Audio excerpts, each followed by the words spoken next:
The long mile to Mercy. The blast came from beneath the road. One moment, the convoy was rolling through the heat shimmer of an Iraqi afternoon. The next, the lead Humvee vanished behind a wall of fire and black smoke. Sergeant Jack Rains felt the shockwave punch through his chest. His helmet slammed against the door. Dust filled his mouth. The radio screamed static. Then came the gunfire. Not one rifle. Dozens. From windows. From rooftops. From the alley ahead. "Ambush!" someone shouted. Jack grabbed his weapon and looked through the cracked windshield. Through the smoke, he saw the lead vehicle burning. And beside it, crawling across the pavement, was a wounded soldier trying to drag himself out of the open. Jack didn't wait for orders. He kicked the door open and stepped into the fire. That morning had started quietly. Too quietly. The kind of quiet that made men check their gear twice. Their platoon had been ordered to escort a small medical team to a clinic on the edge of a battered neighborhood outside Baghdad. The clinic served families who had nowhere else to go. Mothers, old men, children with coughs, fevers, burns, and broken bones. It was the kind of mission that looked simple on a map. But Iraq had taught Jack one hard lesson. The map never bled. Private Tommy Hayes rode behind him, tapping nervous fingers against his rifle. "You think we'll make it back before chow?" Jack looked over. Tommy was 19. Still had a boy's face under a soldier's helmet. "Hayes," Jack said, "never make plans with army food. It hears you." The men laughed. Even Tommy. For a moment, they were just young Americans in desert camouflage, rolling through dust, trying to do something decent in a place where decent things came at a cost. The convoy entered a narrow street lined with concrete walls and shuttered shops. That was when Jack saw the little things. A fruit stand abandoned, a curtain moving in an upper window, a dog running the wrong direction. His stomach tightened. "Slow down," he said into the radio. "Something's off." Then the earth opened. Now the street was chaos. Rounds snapped overhead. The air smelled of diesel, burning rubber, and hot metal. Jack sprinted toward the wounded soldier near the burning Humvee. "Cover me," he shouted. Corporal Evans leaned from behind a tire and fired toward the rooftops. Jack reached the soldier and dropped to one knee. It was Tommy. Blood ran down the side of his face. "Sergeant," Tommy gasped, "I can't feel my leg." "You don't need to feel it," Jack said. "You just need to keep breathing." He grabbed Tommy's vest and pulled. Bullets struck the pavement, kicking up chips of stone. Jack dragged him inch by inch until hands reached out from behind a low wall and hauled them both into cover. The medic specialist crews slid in beside them. "I've got him." Jack nodded, then looked down the street. The medical team's vehicle was trapped behind the burning lead Humvee.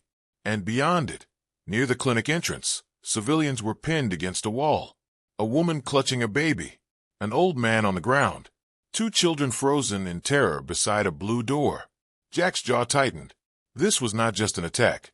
It was a snare. Lieutenant Parker crawled to Jack's position, face streaked with dust. Radio's weak. QRF knows we're hit, but they're blocked 2 streets out. How long? Unknown. Jack hated that word. Unknown meant minutes if you were lucky. Forever if you weren't. The gunfire intensified. An insurgent with an RPG appeared on a rooftop. "RPG!" Jack shouted. Evans fired first. The man disappeared behind the roofline, and the rocket went wide, exploding against a wall with a thunderous crack. The civilian screamed. Jack looked at Parker. "We have to get those people inside the clinic." Parker stared at him. "That's open ground." "I know. We'll lose men." Jack looked toward Tommy, pale and shaking under Cruz's hands.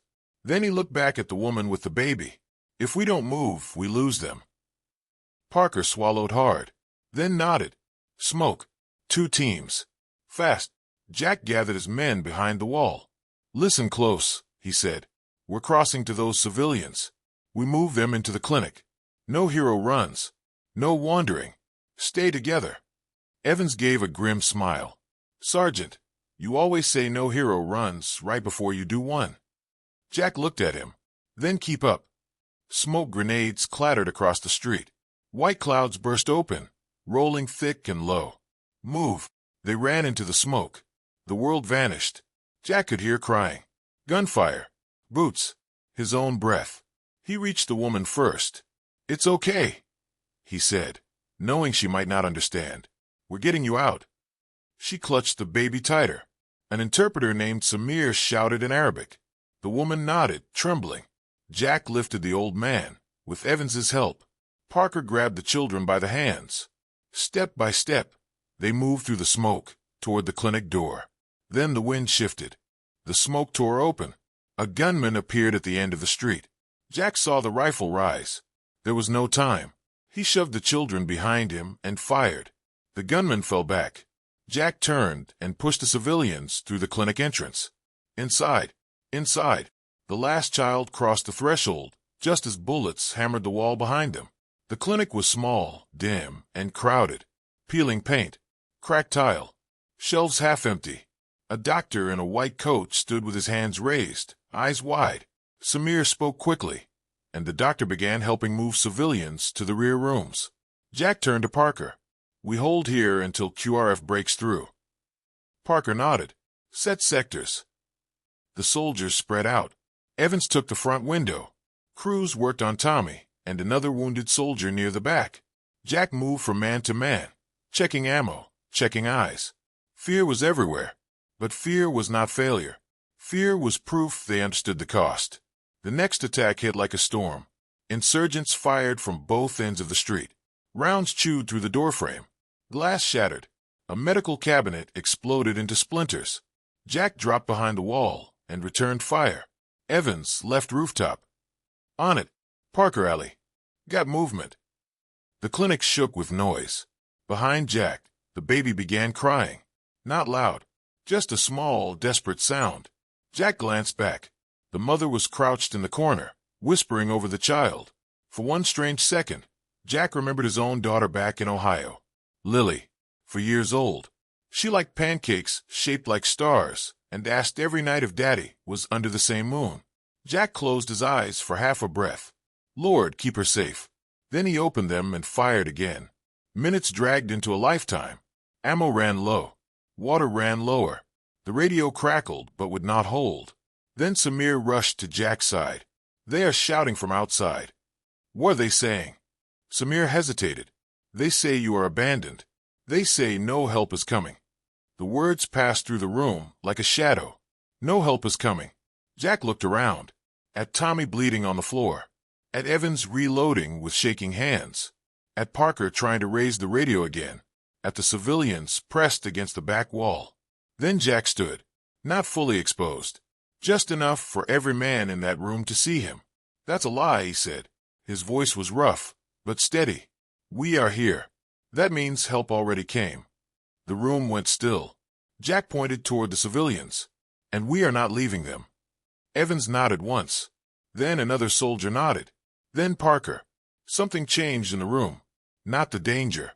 That stayed. But fear lost its throne. The final push came near sunset. The enemy tried to breach the clinic through a side alley. A door burst open. Dust and sunlight poured in. Jack spun, firing twice. Evans tackled one attacker before he could raise his weapon. Parker dragged a wounded civilian away from the doorway. Cruz shouted, "I need more hands back here." Tommy, barely conscious, reached for a magazine and pushed it toward Jack. "Sergeant," he whispered, "still useful." Jack took it. "You always were, kid." Then the sound came. Engines. Heavy. Close. American engines. The radio snapped alive. "Rains, this is Falcon 3. We are at your south approach. Mark your location." Jack grabbed a bright panel and threw it through the broken window. Falcon 3, clinic marked. Friendlies inside. Outside, armored vehicles rolled into the street. The gunfire shifted, then broke. The insurgents scattered into alleys, leaving smoke and silence behind. For the first time in what felt like years, Jack lowered his rifle. The clinic still stood. The civilians were alive. Tommy was alive. They had held. Later, after the wounded were loaded and the civilians counted, Jack stepped outside. The sun was dropping behind the rooftops, turning the smoke gold. The little boy Parker had pulled from the street walked up to Jack with a folded piece of paper. Samir translated softly. "He says this is for you." Jack opened it. It was a child's drawing. A soldier standing in front of a blue door. Behind him were people. Above him was a yellow sun. Jack stared at it a long time. Parker came up beside him. Worth the mile. Jack looked back at the clinic, at the cracked walls, at the mother holding her baby, at Tommy giving a weak thumbs up from a stretcher. Then Jack folded the drawing and tucked it inside his vest. "Every inch," he said. That night, as the convoy rolled back through the darkened city, Jack sat quietly in the rear vehicle. His body ached. His ears rang. His hands smelled like smoke and dust. But inside his vest, close to his heart, the drawing remained. A soldier. A blue door. A sun. Jack thought about courage. It wasn't clean. It wasn't loud. It didn't always look like victory. Sometimes courage looked like a scared young man dragging a friend through gunfire. Sometimes it looked like a medic refusing to quit. Sometimes it looked like standing in a broken clinic and saying, "That's a lie," when the whole world seemed to be saying hope was gone.